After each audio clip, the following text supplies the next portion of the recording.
नमस्कार दोस्तों, स्वागत है मेरे चैनल में। तो मैं यहाँ पर बताने वाली हूँ कि रोज़ की पूजा कैसे करेंगे। तो हम जानेंगे इस वीडियो में रोज़ की पूजा कैसे करें। भगवान को नहाना है कि नहीं नहाना है, आपके पास मूर्तियाँ होंगी उन्हीं के बारे में हम चर्चा करेंगे। दिया में से दिया जलाया जाता है या नहीं, और दिए में से अगरबत्ती लगा सकते हैं या नहीं। तो बहुत सी जानकारियाँ मैं यहाँ पर लेकर आई हूँ। देखिए फ्रेंड्स, मैं यहाँ मेहनत से वीडियो बनाती हूँ आप लोगों के लिए। तो आप लोग मेरे चैनल को सब्सक्राइब कर दिया कीजिए और एक लाइक ज़रूर करें और कमेंट में ज़रूर बताएं कि कैसी है मेरी वीडियोस, और हर हर महादेव ज़रूर लिखें।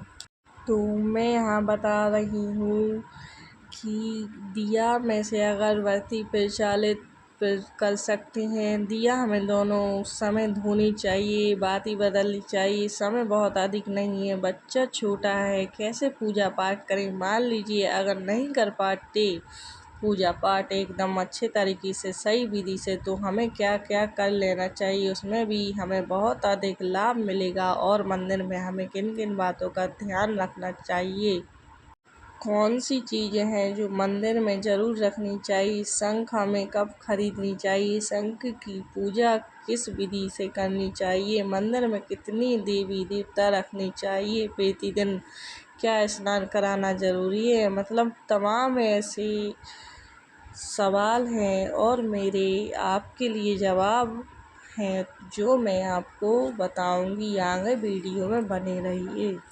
तो देखिए, जिनके पास समय नहीं है वह भी ध्यान से सुन लीजिएगा। तो चलिए वीडियो को शुरू करते हैं। इससे पहले दोस्तों, अगर आपको मेरा वीडियो पसंद आता है तो प्लीज़ आप मेरे चैनल को सब्सक्राइब कर दीजिएगा और टाइम निकाल कर पूरी वीडियो ज़रूर देखना और पूरी बात ज़रूर सुनिएगा। आधी अधूरी बात बिल्कुल भी मत सुनना, नहीं तो आप लोगों को समझ में नहीं आएगा कि मैंने क्या बताया। इसलिए आप लोग पूरा वीडियो ज़रूर देखिए।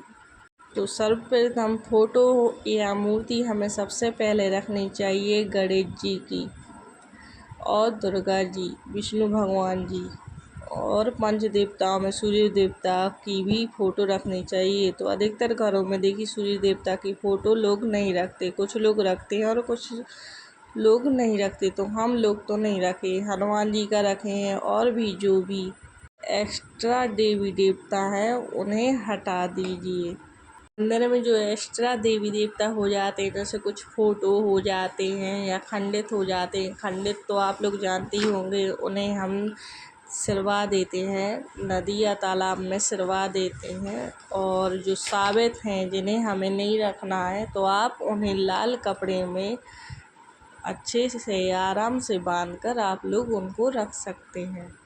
जैसे आप लोग कहीं तीर्थ स्थान पर जाते हैं तो वहाँ पर देवी देवता सोच समझ कर ही लें। अगर आपके पास नहीं है तो आप एक ले सकते हैं, लेकिन बार बार जाकर ज़्यादा ना खरीदें, क्योंकि इन्हें रखने में दिक्कत हो सकती है। और एक घर में 3 मूर्तियों से ज़्यादा नहीं होना चाहिए, वैसे तो 3 होना ही नहीं। तो पंच देवताओं में सबसे पहले हम गणेश जी की पूजा करते हैं, ठीक है। तो गणेश जी की पूजा आपको मालूम ही है कि सबसे पहले किया जाता है। तो आपको ऐसा नहीं, अगर आपके घर में देखिए, इसलिए मैं कहती हूँ, अगर आपके घर में शिवलिंग आप रखे हैं, ठाकुर जी, लड्डू गोपाल जी हैं, तो इनकी पूजा विधि एक अलग ही तरीके से हमें करनी होती है, क्योंकि ठाकुर जी को भी पंचामृत से स्नान कराया जाता है। कुछ लोग करते हैं, कुछ लोग नहीं करते। और शिव जी का भी वैसे ही अभिषेक होता है। तो शिव जी का अभिषेक करने में कोई हर्जाई नहीं है, वो तो बहुत आराम से हो जाता है। हमें क्या करना है, जल ही चढ़ाना है, उनको स्नान कराना है। और आप लोग मूर्ति वगैरह रखें तो उनको स्नान कराना ज़रूरी है।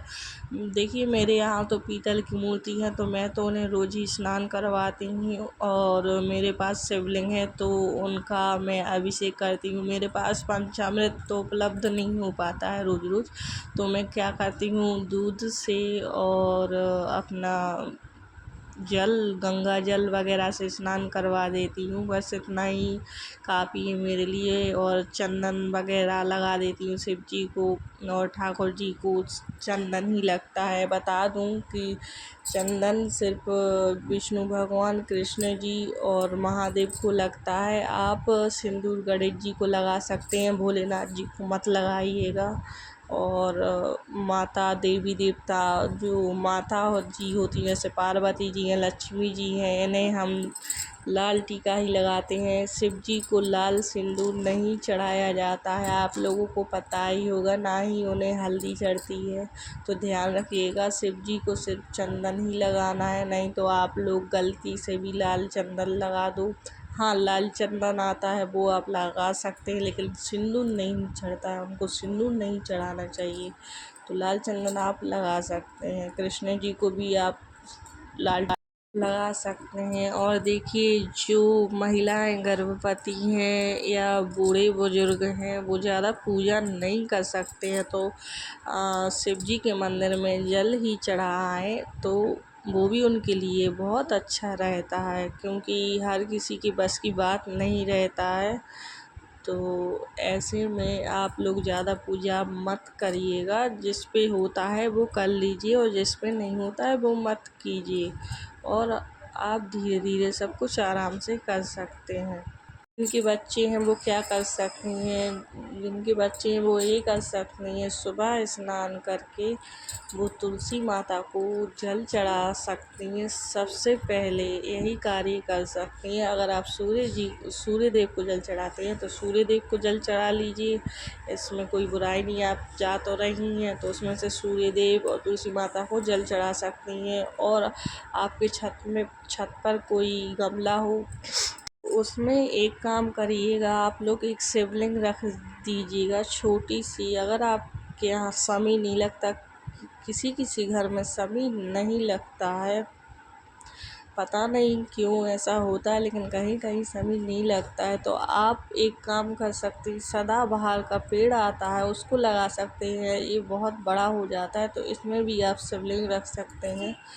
तो ऊपर जाकर इन सिर्फ शिव जी को ही, आप मंदिर नहीं जा सकते तो घर की छत पर शिव जी को रख कर आप उनकी पूजा कर सकते हैं। और जैसे आप बच्चों की वजह से मूर्तियों का स्नान नहीं करा पा रही हैं, तो गंगा जल लीजिएगा और गंगा जल से सबका आचमन करवा दीजिएगा, तो इससे सारे भगवान पवित्र हो जाते हैं, तो कोई दिक्कत नहीं होती है। तो हम ऐसा कर सकते हैं। और दिया लगा दीजिएगा, और दिया को धोना वगैरह है कि नहीं, बात ही बदलनी है।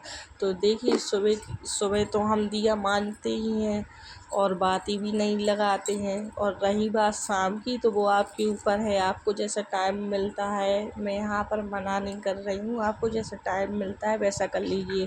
दिया नहीं भी मानेंगे तो नहीं, इसमें कोई दिक्कत नहीं है, क्योंकि वो तो हमने सुबह ही जलाया था, तो सुबह का हम शाम को यूज कर सकते हैं।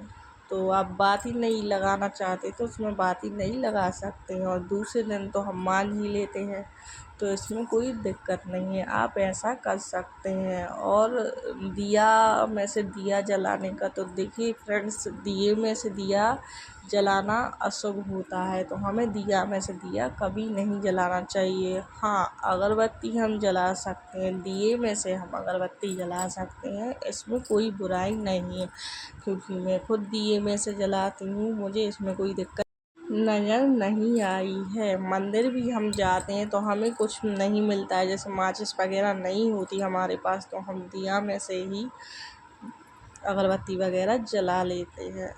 तो तरह तरह की बातें हैं, तरह तरह के लोग मानते हैं, पता नहीं किनके घर में कौन क्या मानता है, लेकिन मैंने देखा है मंदिरों में बहुत से लोग जिनके पास माचिस नहीं होती है, तो वो दिए में से ही अगरबत्ती लगा लेते हैं। तो आप लोग भी ऐसा कर सकते हैं। और आपको कपूर जलाना हो डेली पूजा में तो आप जला सकते हैं। इससे क्या होता है, नेगेटिव ऊर्जा होती है वो ख़त्म हो जाती है। शाम के समय आप लोगों को अगर टाइम मिलता है तो भगवान के सामने रामायण ज़रूर कीजिएगा, इससे बहुत लाभ मिलता है। तो रामायण तो करनी ही चाहिए अगर आपके पास टाइम है तो। और नहीं है तो कोई बात नहीं, आप जो डेली पूजा करते हैं वैसे ही कर लीजिएगा।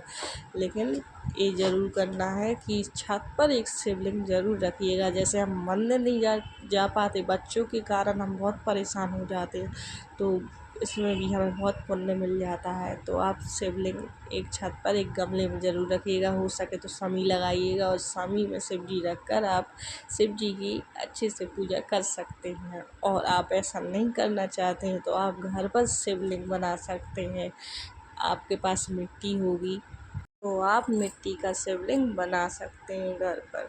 इसमें ज़्यादा टाइम नहीं लगता है और इनका अभिषेक पहले हम जल से कराएंगे, उसके बाद दूध से करवाएंगे, फिर जल से स्नान करवाएंगे। और आपके पास जो सामग्रियां हैं आप उनसे स्नान करा सकते हैं।